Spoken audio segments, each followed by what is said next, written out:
O Grande Conflito, capítulo 38. O Último Convite Divino. Vi descer do céu outro anjo que tinha grande poder, e a terra foi iluminada com a sua glória. E clamou fortemente com grande voz, dizendo: Caiu, caiu a grande Babilônia, e se tornou morada de demônios, e coito de todo o espírito imundo, e coito de toda ave imunda e aborrecível. E ouvi outra voz do céu que dizia: Sai dela, povo meu, para que não sejas participante dos seus pecados e para que não incorras nas suas pragas. Apocalipse 18, versos 1, 2 e 4. Esta passagem indica um tempo em que o anúncio da queda de Babilônia, conforme foi feito pelo segundo anjo do capítulo 14 do Apocalipse, verso 8, deve repetir-se com a menção adicional das corrupções que têm estado a se introduzir nas várias organizações que constituem Babilônia, desde que esta mensagem foi pela primeira vez proclamada no verão de 1844. Descreve-se aqui uma terrível condição do mundo religioso. A cada rejeição da verdade, o espírito do povo se tornará mais entenebrecido, mais obstinado o coração, até que fique entrincheirado em audaciosa incredulidade. Em desafio às advertências que Deus deu, continuarão a calcar a pés um dos preceitos do Decálogo, até que sejam levados a perseguir os que o têm como sagrado. Cristo é desprezado com o desdém que se lança à sua palavra e a seu povo. Sendo os ensinos do Espiritismo aceitos pelas igrejas, removem-se as restrições impostas ao coração carnal e o professar religião se tornará um manto para ocultar a mais vil iniquidade. A crença nas manifestações espiritualistas abre a porta aos espíritos enganadores e doutrinas de demônios, e assim a influência dos anjos maus será sentida nas igrejas. A respeito de Babilônia, no tempo referido nesta profecia, declara-se: Os seus pecados se acumularam até ao céu, e Deus se lembrou das iniquidades dela. Apocalipse 18, 5. Encheu a medida de sua culpa, e a destruição está a ponto de cair sobre ela.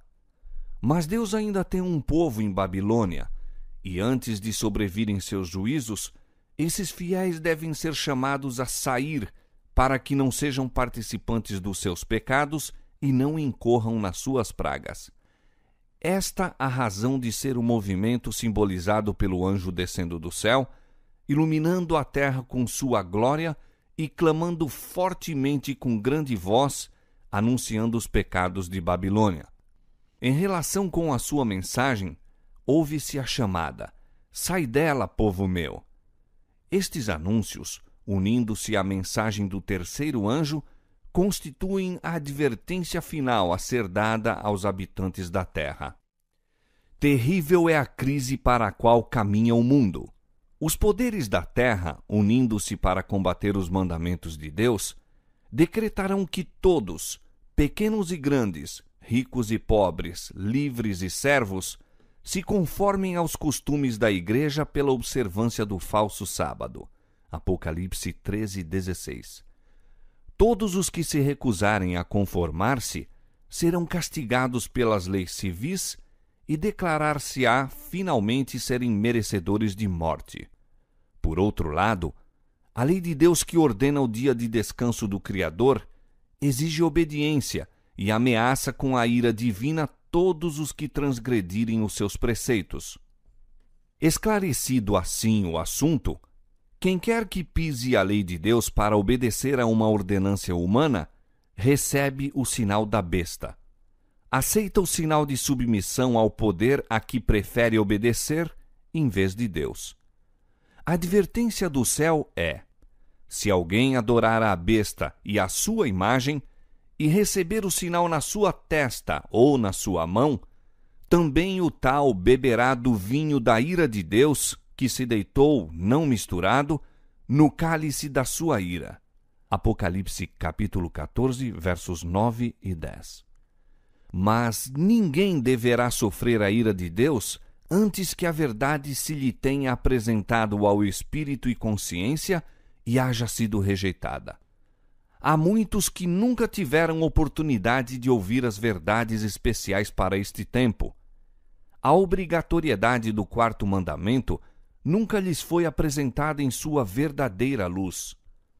Aquele que lê todos os corações e prova todos os intuitos não deixará que pessoa alguma que deseje o conhecimento da verdade seja enganada quanto ao desfecho da controvérsia.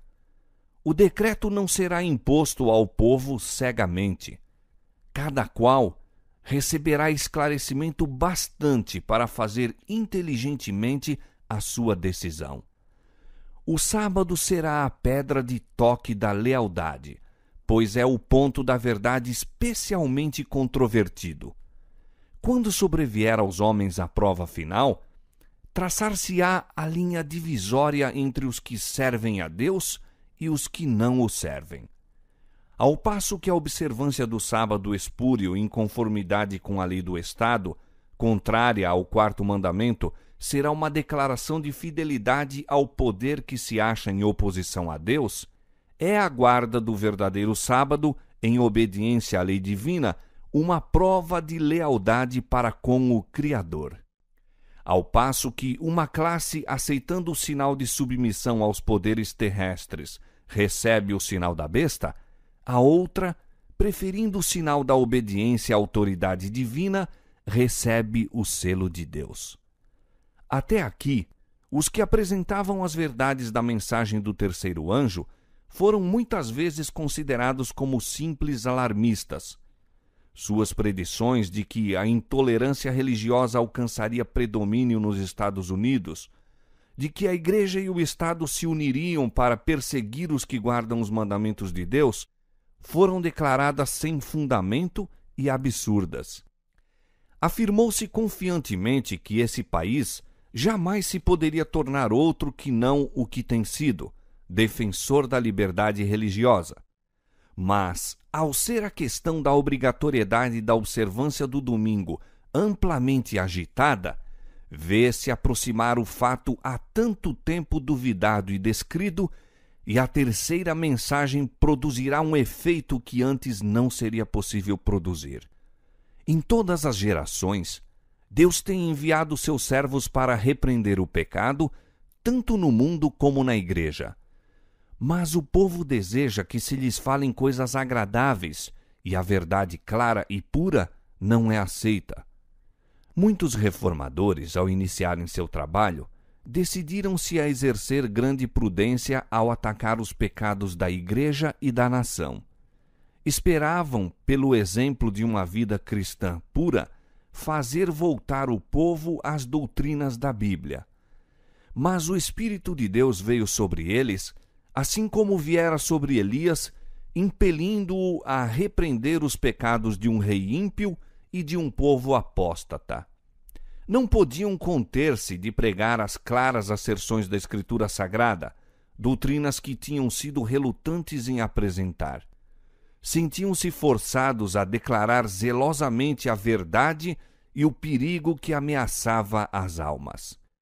As palavras que o Senhor lhes dava, eles as falavam sem temer as consequências, e o povo era constrangido a ouvir a advertência.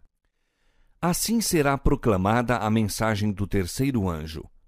Ao chegar o tempo para que ela seja dada com o máximo poder, o Senhor operará por meio de humildes instrumentos, dirigindo a mente dos que se consagram ao seu serviço. Os obreiros serão antes qualificados pela unção de seu espírito do que pelo preparo das instituições de ensino. Homens de fé e oração serão constrangidos a sair com zelo santo, declarando as palavras que Deus lhes dá. Os pecados de Babilônia serão patenteados. Os terríveis resultados da imposição das observâncias da Igreja pela autoridade civil, as incursões do espiritismo, os furtivos mais rápidos progressos do poder papal, tudo será desmascarado. Por meio destes solenes avisos, o povo será comovido. Milhares de milhares que nunca ouviram palavras como essas, escutá-las-ão. Com espanto ouvirão o testemunho de que Babilônia é a igreja caída por causa de seus erros e pecados, por causa de sua rejeição da verdade enviada do céu a ela. Ao ir o povo a seus antigos ensinadores com a ávida pergunta: são estas coisas assim?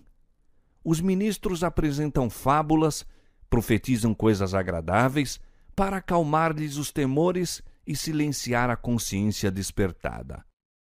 Mas, visto que muitos se recusarão a satisfazer-se com a mera autoridade dos homens, pedindo um claro "assim diz o Senhor", o ministério popular, semelhante aos fariseus da antiguidade, cheio de ira por ser posta em dúvida a sua autoridade, denunciará a mensagem como sendo de Satanás e agitará as multidões amantes do pecado para ultrajar e perseguir os que a proclamam.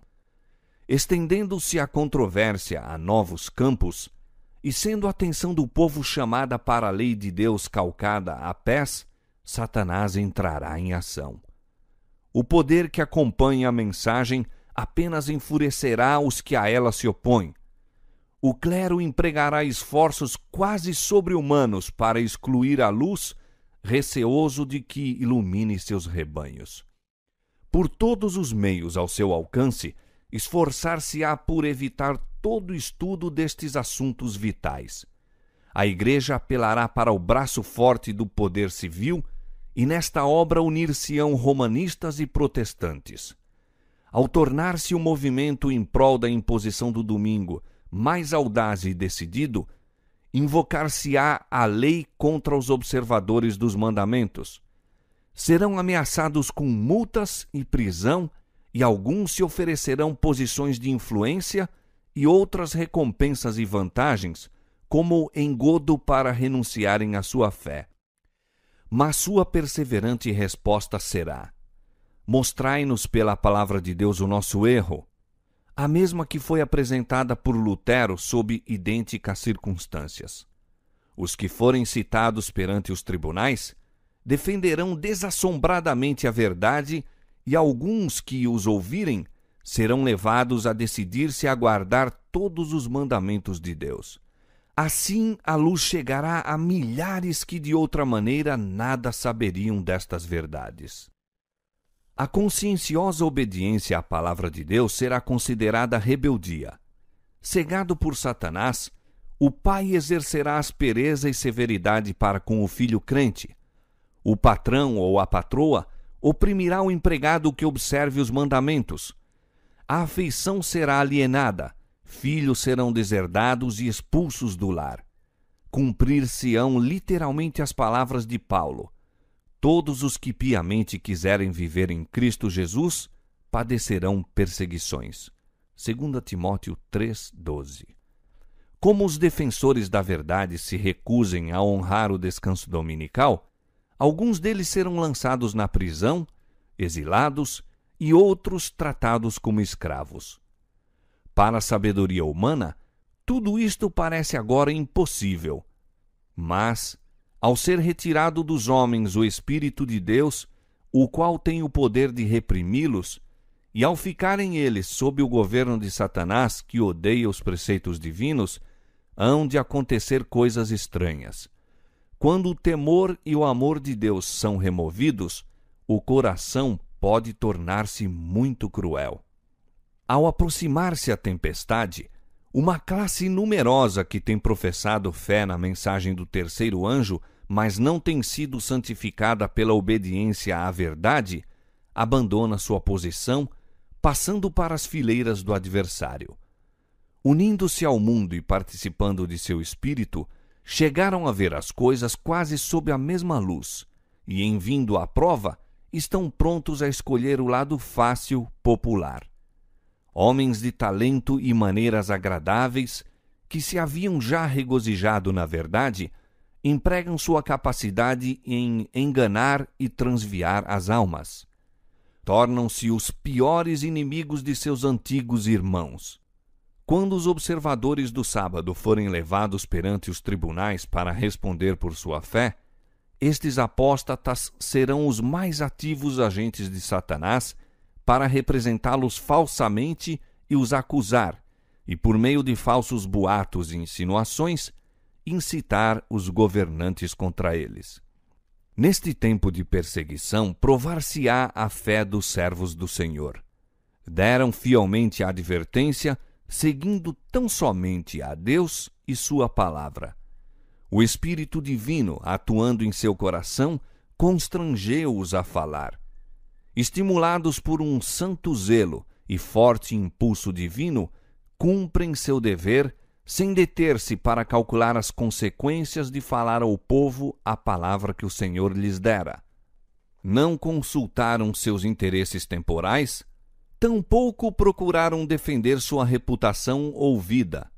Todavia, quando a tempestade da oposição e vitupério irromper sobre eles, alguns, vencidos pela consternação, estarão prontos para exclamar: se tivéssemos previsto as consequências de nossas palavras, teríamos guardado silêncio. Acham-se cercados de dificuldades. Satanás os assalta com cruéis tentações. A obra que empreenderam parece muito além de sua habilidade para levarem a termo. Estão quase a sucumbir. Foi-se o entusiasmo que os animava. Contudo, não podem voltar. Então, sentindo o seu completo desamparo, se refugiam naquele que é poderoso em busca de auxílio. Lembram-se de que as palavras que falaram não eram suas, mas daquele que os mandou dar advertência. Deus lhes pôs a verdade no coração e não poderiam eximir-se de proclamá-la. As mesmas provações foram experimentadas por homens de Deus nos séculos passados.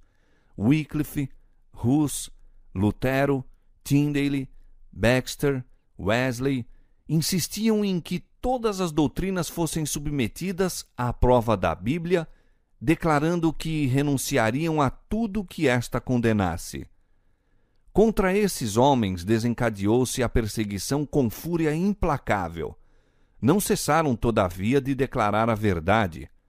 Cada um dos diferentes períodos da história da Igreja se tem distinguido pelo desenvolvimento de alguma verdade especial adaptada às necessidades do povo de Deus naquele tempo. Toda nova verdade teve de enfrentar o ódio e a oposição. Os que foram beneficiados por sua luz sofreram tentações e provações. O Senhor dá ao povo uma verdade especial quando este se encontra em situação difícil. Quem ousa recusar-se a publicá-la?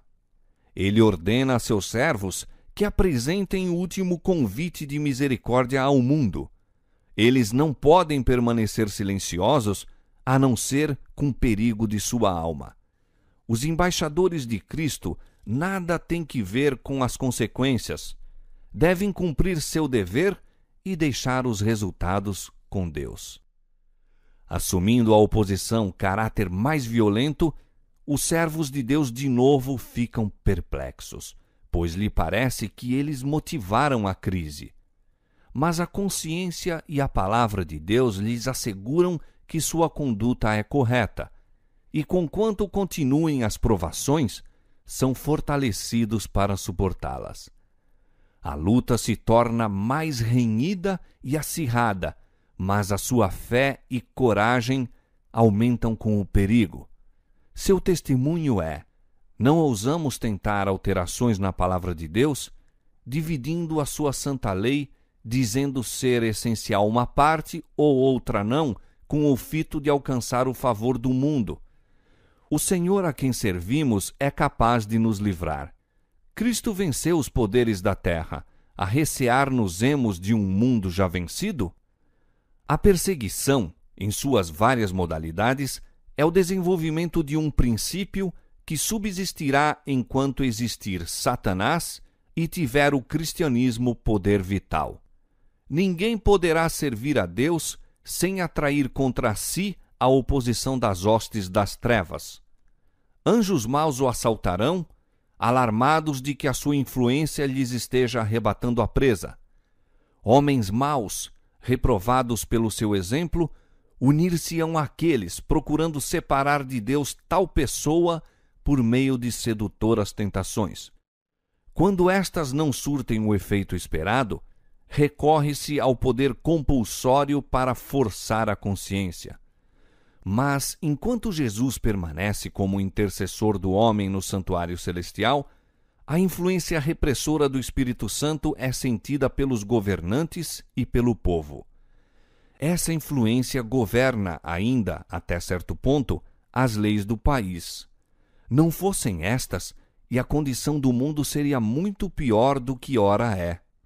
Conquanto muitos de nossos legisladores sejam ativos agentes de Satanás, Deus também tem os seus instrumentos entre os principais homens da nação. O inimigo incita seus servos a que proponham medidas que estorvariam grandemente a obra de Deus. Mas estadistas que temem o Senhor são influenciados por santos anjos para que se oponham a estas propostas com argumentos irretorquíveis. Assim, um pugilo de homens sustará poderosa corrente de males. A oposição dos inimigos da verdade será restringida a fim de que a mensagem do terceiro anjo possa efetuar a sua obra. Quando for dada a advertência final, prenderá a atenção das pessoas influentes por meio de quem o Senhor está agora a operar, e algumas delas a aceitarão e manter-se-ão com o povo de Deus durante o tempo de angústia. O anjo que se une na proclamação da mensagem do terceiro anjo deve iluminar a terra toda com a sua glória. Predisse com isto uma obra de extensão mundial e de extraordinário poder. O movimento adventista de 1840 a 1844 foi uma manifestação gloriosa do poder de Deus. A mensagem do primeiro anjo foi levada a todos os postos missionários do mundo e, em alguns países, houve o maior interesse religioso que se tem testemunhado em qualquer nação desde a reforma do século XVI. Mas isto deve ser superado pelo poderoso movimento sob a última advertência do terceiro anjo. Esta obra será semelhante à do dia de Pentecoste. Assim como a chuva temporã foi dada no derramamento do Espírito Santo no início do Evangelho para efetuar a germinação da preciosa semente, a chuva serôdia será dada em seu final para o amadurecimento da seara.